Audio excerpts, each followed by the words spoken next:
Hey everyone, welcome back to the channel and I hope you're doing well. So yeah, we're talking about transplants again today, and I'm not going to pretend that I'm about to get an eyebrow transplant because I'm not, but it definitely was something that I was considering when I booked my hair transplant. So it's a good thing I'm not wearing any makeup because I wanted just to show you what my eyebrows actually look like so that maybe you can understand why I was thinking about getting an eyebrow transplant. So let me come in a bit closer. This is what my natural eyebrows look like, and I haven't really like shaved or shaped them in months because I've actually been trying to just grow them out naturally to try and see how thick they are naturally. My eyebrows are quite thin, as you can see. They're not like the worst. There are eyebrows which are thinner than mine, but I do wish my eyebrows were thicker. And to be honest, I've made my eyebrows like this. This is my fault. I've explained, I think in my last video, that I have what they call trichotillomania, I believe is how we pronounce it. So that condition where you pull out your hairs.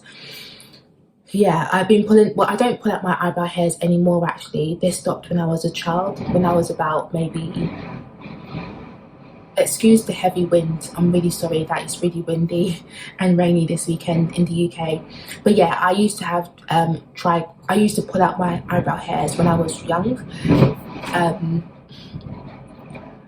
This wind.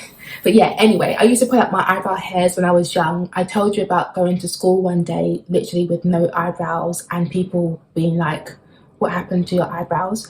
So yeah, it's been a journey, and I think I pulled them out so much that they don't actually grow back properly anymore. So I believe, like what happened to my edges, I believe that the bulbs of my eyebrow hairs, a lot of them were actually pulled out. And again, it is my fault, I accept all blame, but they don't grow back properly. So you can see that they are quite, not full, but they're much thicker here, and then towards the ends it's like quite sparse. You can barely see the hairs, and honestly I've been trying to grow them out since March, so April, May, June, July, about 4 months or so. I've also been using castor oil on them, so this is the one that I use. This is an organic one from Pucker. Yeah, I've been using the castor oil. I haven't been tucking them or shaving them or anything. I've also stopped using eyebrow pencil on them because I used to fill in my eyebrows with pencil every day, literally for years. And one thing that I noticed but chose to ignore was the fact that when I would fill them in and look at the pencil, I would see probably one hair per day. Like literally hair would come out whilst I'm filling them in with the pencil. But I used to not pay any attention to that. I used to ignore that and just think, oh, it's nothing major. But now, because I've like put a lot more focus onto my eyebrows, I can't say that word, eyebrows.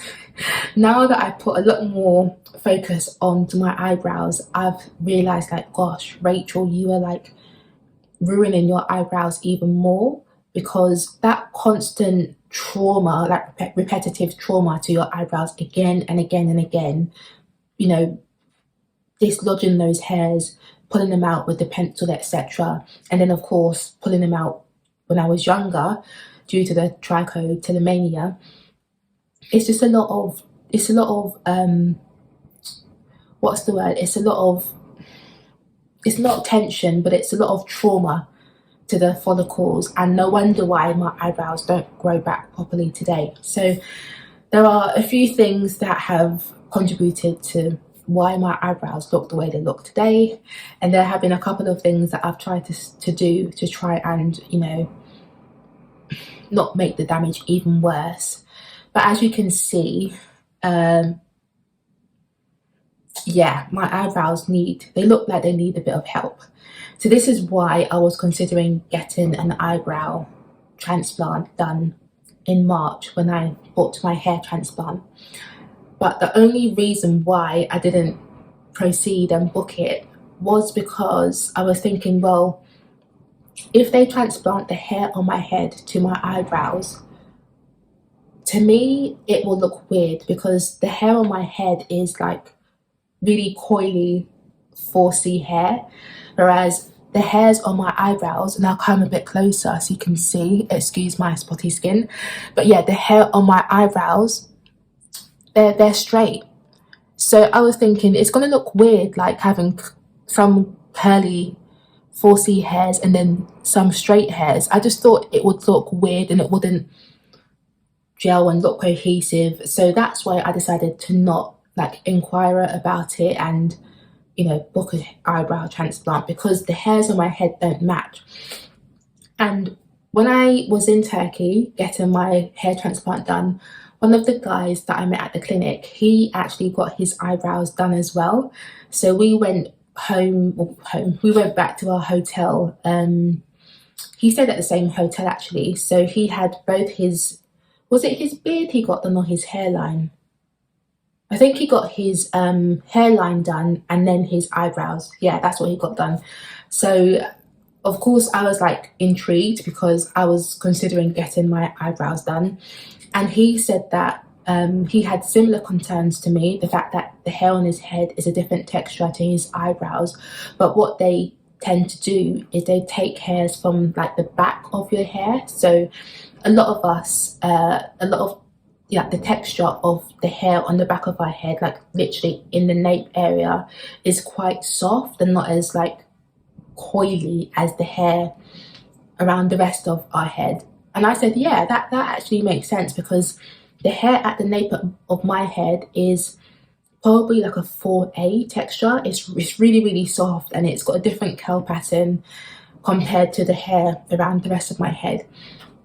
So I said, yeah, that actually makes sense why they use hair from like the nape as opposed to anywhere else. But for me, I still don't think it would look right, because the hair at my nape is not straight. Although it's not 4C, it's still like 4A or 4B, so it's still curly. So I just don't think that an eyebrow transplant would work for me, because my eyebrows are straight. And I have met women who have like literally curly eyebrows, so each hair is quite short individually, but you can see that their eyebrows are like coily or curly. But I just don't think it will work for me, because my eyebrow hairs are straight, and then having curly ones, I just think it will look a bit weird. So that's why I decided not to go forward with getting or booking an eyebrow transplant. It is, I guess my eyebrows will always be something that I will feel insecure about, because they're just not the way I want them to be. And as the guy at the clinic said, as people age, their eyebrows tend to thin out anyway. So I don't know how my eyebrows are going to look in, 20,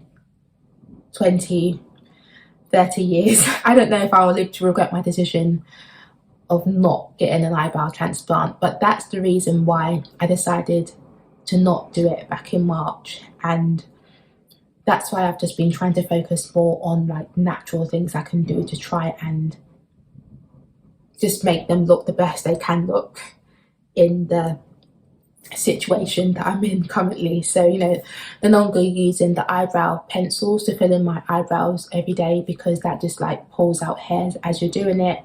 I've been using castor oil every evening, or most evenings, so like once a day, putting that on my eyebrows and also on my eyelashes actually, to try and help them to grow longer. I don't really feel like it's made a difference, to be honest, but it's just made me feel a bit better, like emotionally, knowing that I'm using the castor oil. So yeah, not that I have any tips for you about eyebrow transplants, but I just wanted to share like why I was considering it a few months ago, why I decided to not get it. And hopefully this is, I guess, helpful to you if you are considering getting an eyebrow transplant, or you if you're just a bit insecure about your own eyebrows and reviewing your options.